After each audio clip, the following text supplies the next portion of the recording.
Seorang wanita muda melahirkan di lantai 2 Pasar Cendrawasih, Metro Senin pagi. Persalinan berlangsung dramatis karena berlangsung di tengah pasar yang belum buka.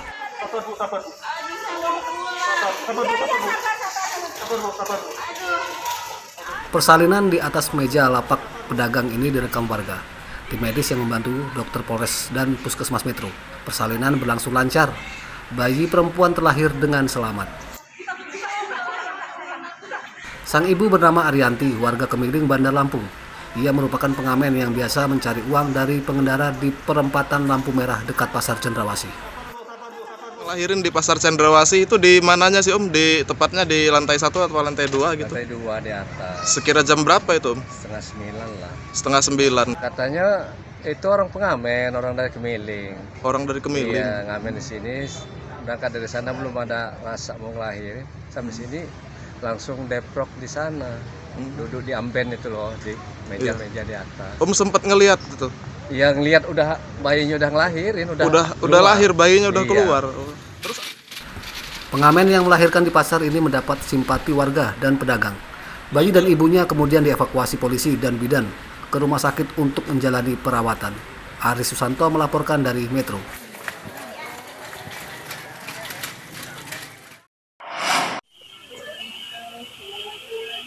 Pencurian di tempat ibadah kian merajalela. Selasa siang, pengurus Masjid Al-Khairi di Desa Kejayaan, Kecamatan Telang Padang, Tanggamus dikejutkan dengan hilangnya uang dalam kotak amal. Pencurian terekam kamera CCTV. Pelaku satu orang datang ke masjid dengan mengendarai motor.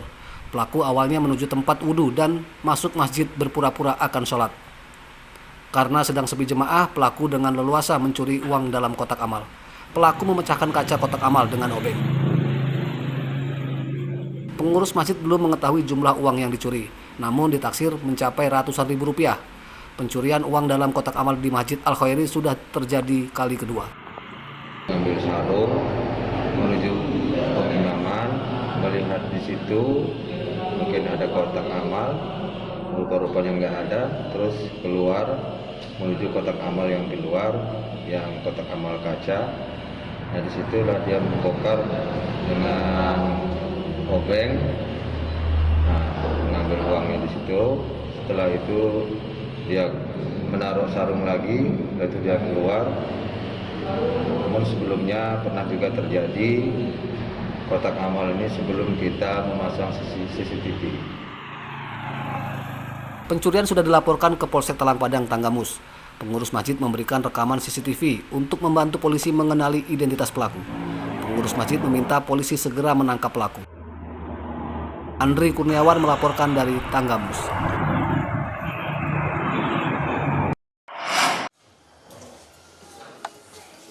Seorang pencuri bernama Nopriansyah berusia 20 tahun ditangkap polisi sektor Tanjung Karang Barat, Bandar Lampung Selasa siang.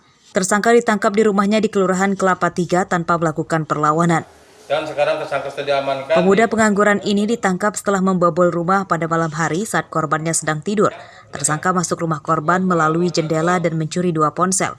Barang curiannya tersebut telah dijual dan uangnya telah habis digunakan untuk berfoya-foya.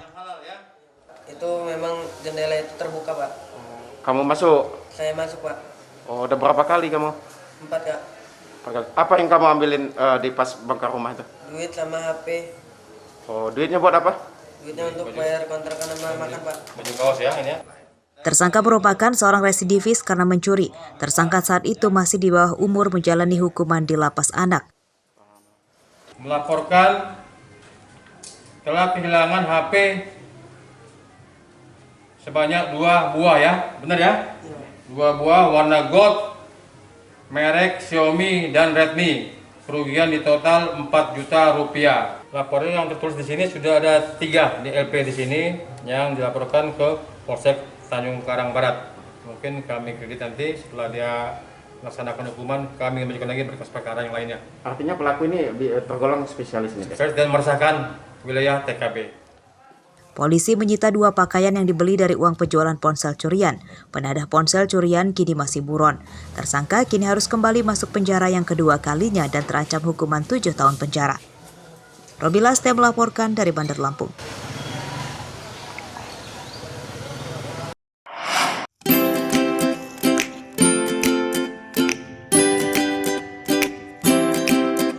Seorang warga desa Penawarejo, Kecamatan Banjarmargo, Tulang Bawang bernama Bandot memanfaatkan perkarangan rumahnya untuk menanam sayur mayur. Usaha itu sudah dilakoninya sejak pandemi melanda 2 tahun lalu.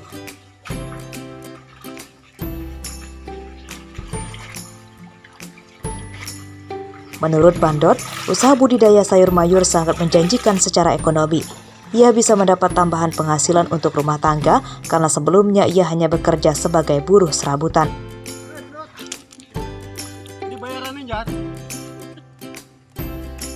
Menanam dan merawat sayur mayur menurutnya tidak terlalu sulit dan tidak membutuhkan modal yang besar.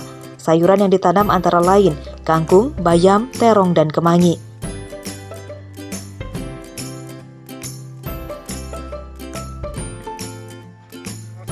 Dari lahan seluas 10 x 30 meter persegi, Bandot bisa panen setiap hari. Ia pun bisa menjual hingga 300 ikat sayuran dengan harga hingga Rp1.100 per ikatnya. Pembeli kadang datang langsung ke rumahnya atau ia mengantarnya ke pasar. Kalau harga sayuran hari ini masih stabil 1.100 kita setor. Kalau pentenggolak nggak tahu berapa jualnya. Sebagai petani segitu sebenarnya stabil loh Pak. Sebab stabil gimana? Pupuknya mahal. Tuh.